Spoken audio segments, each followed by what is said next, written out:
Okay, lovely ladies. So somebody left a good comment. Well, you all of you guys leave good comments, but somebody left a comment saying a lot of black women don't know how to heal.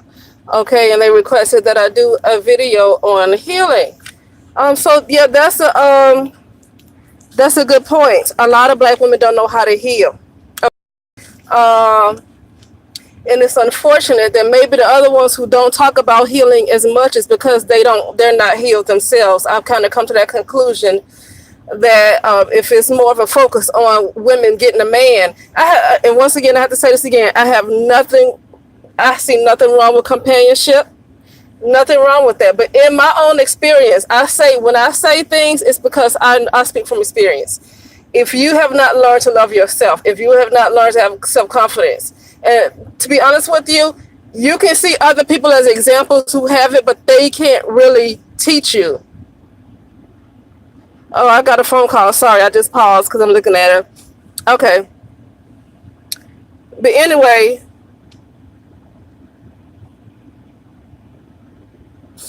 they can't really teach you how to heal yourself, and here's why. It's because now you can get you can get good advice from them. You can get wonderful advice from them. YouTube, I've come across a lot of videos on YouTube that had, I would say, 99% had to do with my healing. Okay, there's a lot of the trauma. Okay, so I would say a lot of the YouTube videos had a lot to do with the self love and a lot of things that I've had to work on myself. So the things I say, like I said before, is not out of a judgment to judge black women. It's because I tell people things as I learn when I work on myself. So yeah, like I said, it's unfortunate that a lot of women want to keep focusing on telling black women to be with a man, whether he's a black man or whether he's a non-black man. And if she's not gonna be with a non-black man, there's something wrong with her, and she needs to work on herself so she can get herself a non-black man. If a black woman works on herself, it needs to be for herself.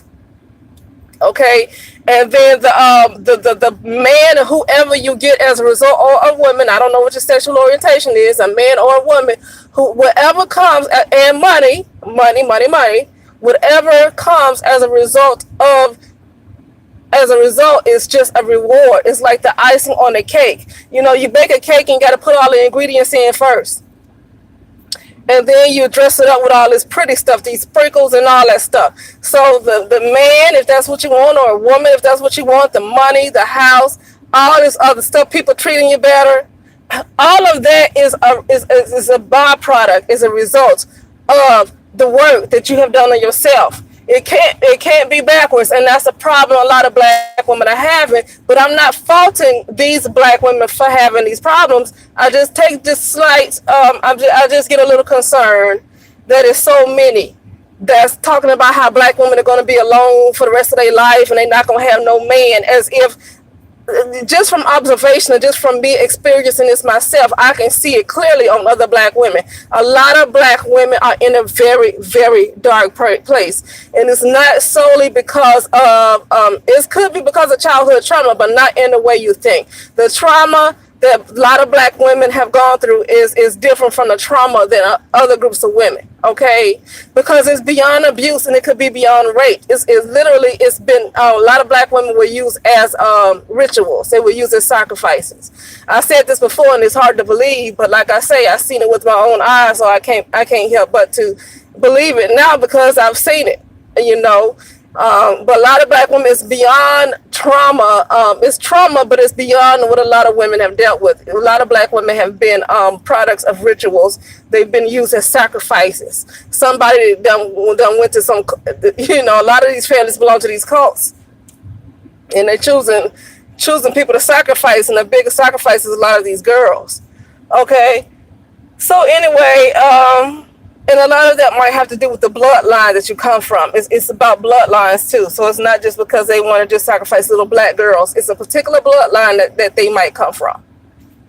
But so let me get off that and get on to the point. How to heal. I would just say what worked for me, because I can't tell you. your life path is going to be your life path. Only thing I can tell you is it worked for me.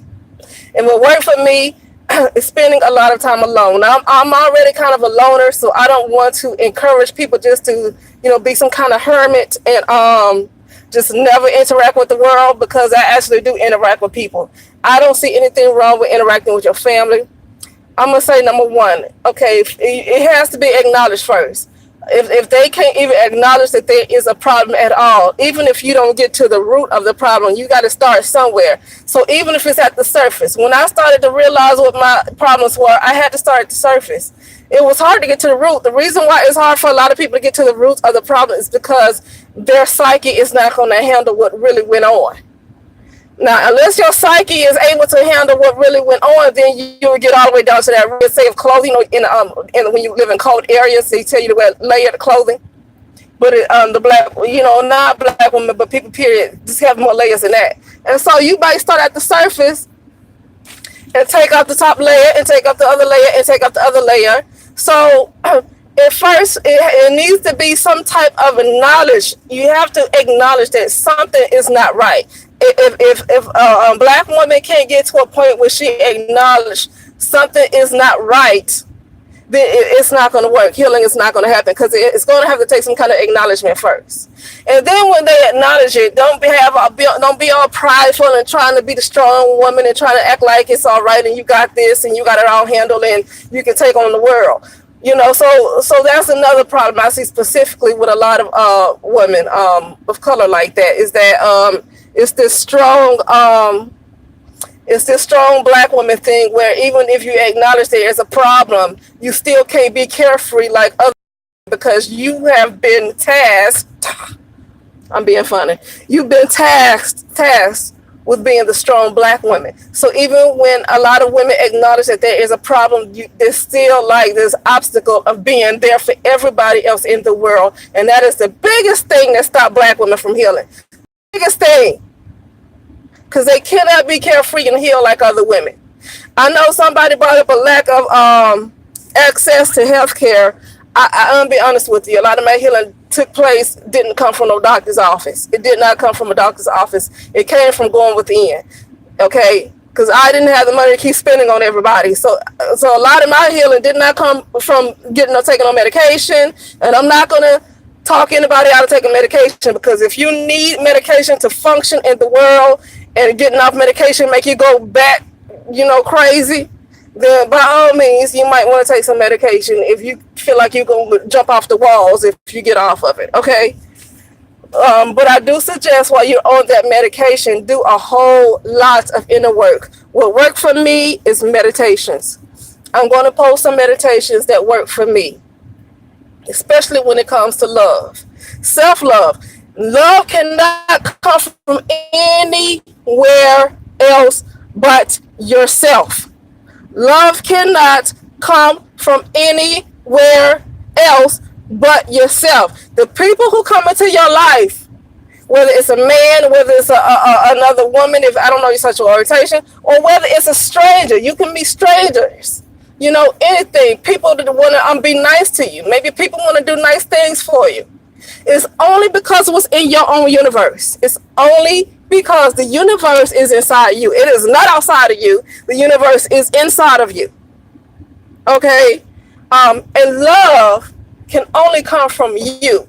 And everything else that comes as a result of other people showing you love is only a result of the love already being in you. Because nobody can put it inside of you. Nobody can put it inside of you. What's going to have to happen is you're going to have to work on those layers. I don't know what stage you're at. I don't want to go too long with this audio. I'm going to break it up a little bit. I don't want to go on too long. But I'm going to post some meditations, some love frequencies that have actually done wonders for me. And other people have seen the difference. My life completely did change. And so I'm going to, if you ever struggle with problem with love, self-love, if you ever struggle with low self-confidence, I'm going to, because what it is that your subconscious needs to be reprogrammed again. Your subconscious needs to be so don't listen to What I'm going to post is going to have to deal with a lot of subliminal affirmations, because your subconscious is what needs to be reprogrammed. You listen to these affirmations where they saying the words out loud, then your ego gets in the way. Everybody has ego. It's that shadow part of yourself. Okay, so the ego should not be reduced to some character flaw. And the ego is that shadow part of who you really are, of your true authentic self. It's that shadow. And a lot of people have been controlled by the shadow more than they've been controlled by their authentic self, which is divine love. Your authentic self is divine love. So you don't want to really program your ego, your dark side, to have a bunch of love, because that part of yourself is just, it's going to be, it's not going to change too much. You want to try to get more love frequency, so you can merge more with your authentic self. That's what this is going to do. Help you merge more with your authentic self and help you get into your life path. Because I'm not saying completely get rid of the shadow. In my case, my shadow has to go because so much has been done dealing with entities and all that stuff, to the point where this ain't no regular shadow. This is other entities that need somebody else who wanted to control me since I was a baby. So that shadow don't even belong to me. Okay, but a lot of people's shadows are them. Okay, and that's it. But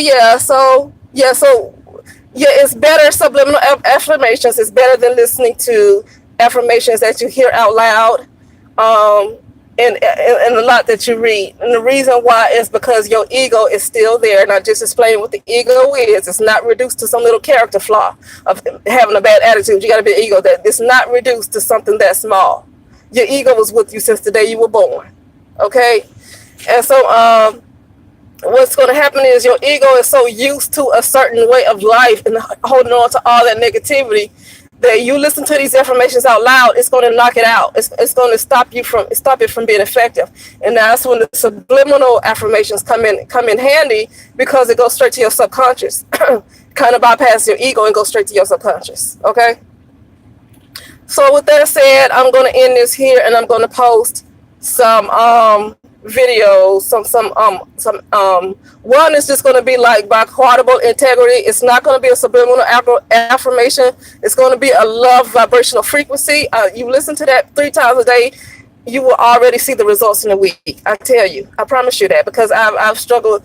I don't know. I've been pretty low. Literally, I came from underground. So if it worked for me, I have a hard time believing it won't work for somebody else. And I'm not just saying that. I literally came from a doggone cemetery, and it worked for me. It's gonna work for somebody else.